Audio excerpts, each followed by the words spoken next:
The funny thing about asking for help, it always felt a lot like failure to me. And most of us would rather bleed out right where we stand than ask another man for help. And that's just how we were raised to be as men. Now, most of us grew up watching our fathers, work their fingers to the bone every day. And if you're like me, not once did you ever hear him complain. I never heard my father complain once. And I suppose that's where most of us get our work ethic from. Most of us. And even though it's been many years, I can still remember my pop's work routine like it was yesterday. I'd hear that old Chevy pull up outside and those heavy footsteps on the porch. And I hear the door open and boots, coat, hat off at the door first thing. And then he walk over to that old recliner and grab that plaid looking beanbag ashtray. You guys remember those? And then he'd take out that lighter. Remember those old silver lighters that took the flint and the lighter fluid? Remember those? And he'd get to smoking on those Camels, man. And I mean, he'd get to smoking on them too. And even as tired as he was, he always made time for me. That's the one thing I remember. You know? And being worn down, man, to the bone. I mean, this man was tired all the time. He continued to show up, man, anyway. 5 a.m. sharp, no excuses. Every day he was there. And that was the code back then, though, people. Show up, shut up, and just get her done. The thing is, though, that taught us to survive, not to really feel anything. And now some of us, well, we're starting to break in places that nobody can see. And I guess that's just the silent reality that most men live with today. Let me ask you something. You ever just stare at your hands after a long day at work and wonder to yourself, who'd even notice if I didn't show up tomorrow? And I can remember thinking these kind of thoughts, man, and how do you fix yourself? Some things we can't fix, And I can remember the first time that something broke in my life that I couldn't fix. And it was a damn water heater, and it went out right in the dead of winter. And we live in Indiana, so it's cold in the winter. So going out in that damn garage was like walking into a walk-in freezer. And so I go out there and I stand there baffled because I don't know what to do. Shit, I don't have a clue. I didn't even know who to call because I never had to ask for help before. And frankly, I didn't know how to ask for help. My dad never taught me that. You handle everything on your own as a man. So I guess it really, though, wasn't about the water heater. It was about my pride as a man. And that little voice in my head kept bugging me saying, hey, kid, if you can't fix this, what's that really say about you? And so I did what most men would probably have done in that situation. I listened to the little voice. Yes, I did. And I tried to figure it out, and I tried to grind on through it, man. And like most men do, I made it worse, way worse. So I finally had to give in, man, and listen to the voice of reason. Voice of reason being my wife, and call my buddy Freddie, man. And Freddie was a handyman by trade, so why the thought of calling him in the beginning did it never crossed my mind? I don't know. I guess it was the whole pride and asking for help thing, just. So anyway, he pulls up, he shows up, he's laughing at me. Mind you, we're in the dead of winter. He's laughing at me because he knows how damn stubborn I am. So if I called him, he knows that something serious must be going on. He's got his tools and shit, and it's like it's no big deal to him, but to me, it kind of was. And he's like, you could have called me a lot sooner, man. You could have saved yourself a lot on this damage here because we had a lot of boxes and stuff stored sitting on the floor. A lot of stuff got waterlogged and lost. Well, and I'm thinking to myself, yeah, I probably could have called a lot earlier and probably should have, but in the mindset that I was in back then, calling and asking another man for help, well, that felt a whole lot like admitting defeat to me. What do you guys think on that? Because most of us, as men, we were raised to be providers and to keep the lights on and to never let them see you cry. And sure as hell, never say I need help. But the problem with that is what nobody ever tells you is what you're supposed to do when everything starts to fall apart. And when those tools that we've always used to just make it through any situation, like grit and silence and that grinded out mentality, well, when they just don't work anymore. And here's the truth, people. It's not so much about broken stuff like old work boots or trucks or anything like that. It's about the stuff that's broken inside of us. That the grief and regret and that one quiet worry that gnaws at you, man, when no one's around.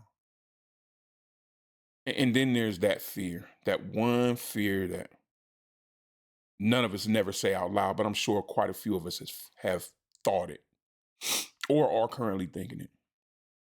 And that's that fear that one day, you're going to let your family down. And nobody's going to even see it coming because we've always been the ones who held it together for everyone else. And we don't let anyone know how bad things really are. You see, we were raised to fix things, not to fill them. But what do you do when the thing that's broken is you? And I watched this happen to a buddy of mine. And he lost his job and he didn't say a word. He just kept walking around pretending like everything was fine. And his name is Rob. Me and Rob have been friends for 20, 21 years now. And Rob's one of those kind of guys that everybody just loves. He's always the first guy to offer to lend a hand, and he never asks for anything in return. For instance, you need furniture moved or help on a project. It doesn't matter. Rob's there. He's going to show up. You can always count on him, man. And as long as I've known him, funny thing is he's never called and asked me for anything. He's never asked me to help him with anything. But on with the story. A few years back, Rob lost his job, and he'd been at that job for 30 plus years, I believe. And he loved it. That job was pretty much who he was. And a lot of you guys can relate to that. Problem is he didn't tell anybody he lost it. He just kept showing up to things and helping and doing what he does. And everybody thought that everything was fine. I only found out months later by accident. We were sitting by the fire pit in my backyard one night and just out of conversation, making conversation. I just happened to ask, how work was going. And that's when he cracked. That's when he told me, He said he'd been out of work for months and he'd blown through his savings and shit was getting bad. He's barely keeping the lights on. But he didn't want to talk about it because he didn't want to burden anybody. And he didn't want to look weak. And he didn't want to seem like he was asking for help from anybody. And the problem is we just don't want people knowing that we're going through it. And I think the reason we don't want anyone to know that we're going through it is because if we crack, nobody's coming to pick up the pieces. We're responsible for ourselves most times. So we tend to try to hold stuff together the best we can with duct tape or bubble gum or hell baling wire. That's just what we've always done. The problem is it's killing us, fellas. It's killing us. And you want to know the worst part of all this? It's not it's not just the fear of looking weak. It's the fear that you're barely holding it all together and no one even notices. You know, have you guys ever felt that? I know there's been times where I felt it. Like you're carrying something so heavy And somehow that burden's invisible to everybody around you, even the people closest to you. They don't pick up on it. So let me ask you guys something. Since we're here having this candid discussion, let me ask you something, man to man. What would it look like if we decided to drop the axe just for 5 minutes? No personas, no acts, no mask, nothing, no bravado, just a moment of truth. And we opened up and said, I can't do this alone. How would that look? Because I've learned something the hard way over the years, people, that asking for help, well, that's not a form of weakness. That's actually wisdom. It's self-help. And in reality, sometimes it's the only way to get through. Now, I can remember, and I got a lot of stories, you know that. Now, I can remember my mom used to make mention of fool's pride all the time. She would say it about my father, but she wouldn't say it to his face. But I didn't get it back then, but I do now. And fool's pride is just knowing damn well you need some help, that you need assistance, and still not asking because you don't want anyone to know you're struggling. And I often ask myself, what kind of sense does that make? We got to let that kind of stuff go, fellas, and set it down and leave it behind us. We're trying to bring old behaviors, man, that no longer serve us into this new digital age that we're living in. What's the old saying? Old keys don't open new locks, and that's just the honest to God's truth. We watched our fathers and grandfathers work themselves to death and worry themselves to death, and too proud to ask for help. Let's not be like that. And you don't have to carry the whole load. Back then, I think maybe they had to, but not now. And share the load with somebody. Call a buddy. We all got some friends or a friend. Well, yeah, we all got at least one friend. Talk to your brother. Hell, talk to your sister if that's your person of contact. Because I know I have a younger sister, and me and her, we talk about everything. And when I say everything, we could talk about it, and we always have. And when you talk to them, you don't have to unburden your whole load. You don't have to tell them everything if you don't feel comfortable. Just start with 3 honest words. I'm just tired. And maybe they just listen. Listening while you lighten your load, that can help a hell of a lot, fellas. And if that still feels too damn hard for you, or you're just too stubborn, bullheaded for whatever reason, then let me say this to you again, man to man. You mean to tell me that you've carried everybody else all this time, but you're too damn proud to let someone carry you for once? Make that make sense to me. That's that fool's pride I'm talking about, you know? And you'd be surprised at how many men out here have that very same mentality.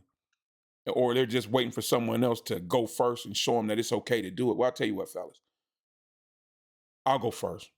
I've done it before, and I'll do it again if need be.